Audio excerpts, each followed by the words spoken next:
Está comigo aqui o professor Saul Sastre. Professor, sempre é muito bom quando o senhor vem aqui, não só deixa o seu comentário e tal, mas também a gente possa bater um papo, né, sobre o momento atual que nós estamos vivendo, né? E pela experiência que o senhor tem também no mercado, como palestrante, como tem a percepção de mercado, então, das coisas que estão acontecendo.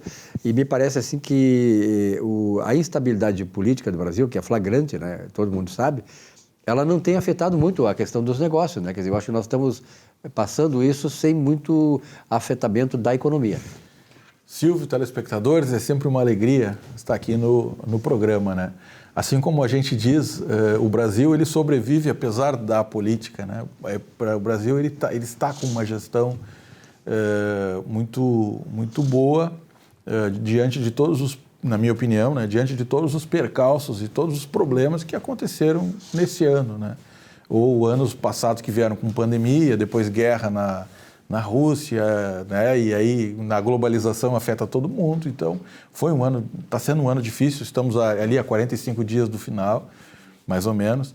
Está sendo um ano bastante difícil, bastante desafiador, mas assim como outros países, a exemplo do México, nós estamos sobrevivendo a isso. Tu falaste no México, então é importante relembrar um dado que o Fundo Monetário Internacional lançou aí há 2 meses atrás, elegendo o Brasil e o México como os 2 países que melhor souberam administrar a sua economia durante essa crise a partir da pandemia de 2020. Mas, de qualquer maneira, Saulo, é importante o seguinte salientar, esse rumo que a economia está trazendo. Eu acho importante que a economia ela se descole um pouquinho da política, sobretudo no Brasil, né? Que essas crises políticas, elas sempre acabaram trazendo prejuízos e não benefícios para o rumo da economia.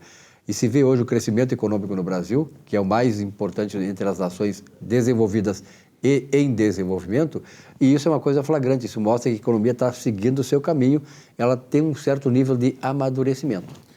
Exato. E o que pode ameaçar, e o que entra muito na lógica entre economia e o restante, é a palavra democracia. Então, a economia precisa da democracia, precisa da estabilidade democrática de um país para conseguir, então, navegar em águas tranquilas, né? Então, o que assusta, sim, Silvio, muito, certo? É a perda da democracia, que pode vir através de uma ditadura, e isso seria horrível, né? Empresas saindo do país e toda aquela censura que nós vivemos lá na década de 70, 80. Ou então, por outro lado, uma perda de democracia mais branda, como, por exemplo, que foi ferido recentemente a Constituição com relação à liberdade de expressão. Isso é um termo que tem que ser bem compreendido. Não estamos falando em libertinagem de expressão, ou seja, o que a Constituição diz lá no artigo 5º, né? A gente tem o direito de se expressar, tu como jornalista muito mais, né? Até porque existe não lembro qual é a cláusula lá que dá essa garantia para o jornalismo, né? Da questão democrática, mas desde que não vá ferir o direito das outras pessoas, desde que não vá, tu não pode sair pela liberdade de expressão ofendendo as demais pessoas e muito menos ameaçando a democracia.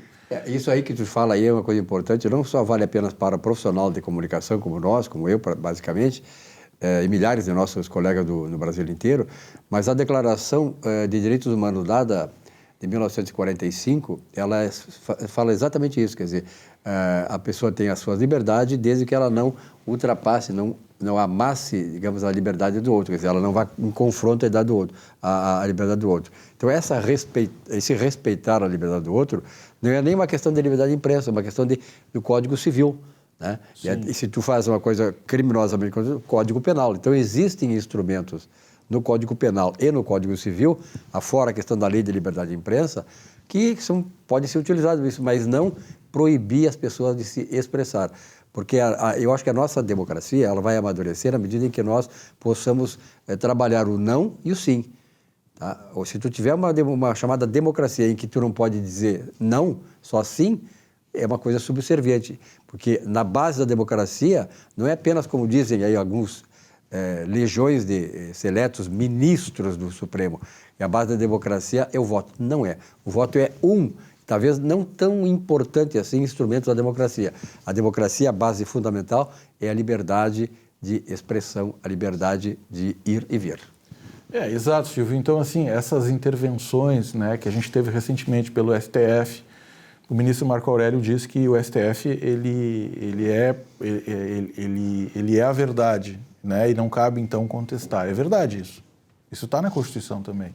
Mas os ministros podem ser e devem ser contestados e tem instrumento constitucional para isso, que é através do próprio Senado Federal, que pode sim declarar impeachment de algum ministro que vier a ferir algum preceito constitucional que ele está lá para lutar. Defender, então, né? Exatamente. Então, a questão da democracia que nós estamos falando, tanto numa ditadura que não interessa para o Brasil, quanto uma ditadura disfarçada, uma mordaça disfarçada que também não interessa para o Brasil, afeta diretamente a nossa economia.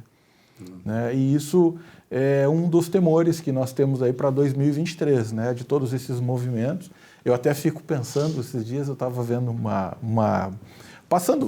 zapeando pelo canal, né, Silvio, porque eu não tenho algumas mídias que eu não assisto, me nego a assistir. Eu também. E aí, nós sabemos quais são. Exatamente. E aí o que acontece, né? Os movimentos golpistas, o movimento... Não. Antidemocráticos. Antidemocráticos e tudo mais. Não, pera um pouquinho, isso é indução de novo, né? E pior não é isso, todo viés acaba sendo para o cunho financeiro. Eles têm interesse financeiro, canalizam para aquele viés, e aí quem não tem muito discernimento ou prefere, atua como uma massa de manobra, acaba virando papagaio e repetindo o que a grande mídia fala. Então a gente tem que ter esse olhar crítico, né, para entender o quanto a democracia, que é o melhor para o povo, vale para estabilizar a economia e todo mundo se dá bem com isso. Perfeito. O grande problema é nós perceber as coisas e não sermos levados pelas chamadas narrativas. As narrativas de fatos que são distorcidos e tal, exatamente porque vão servir a algum propósito. Saulo, obrigado pela tua presença aqui. Até uma próxima oportunidade para nós bater um papo. Obrigado e uma excelente semana.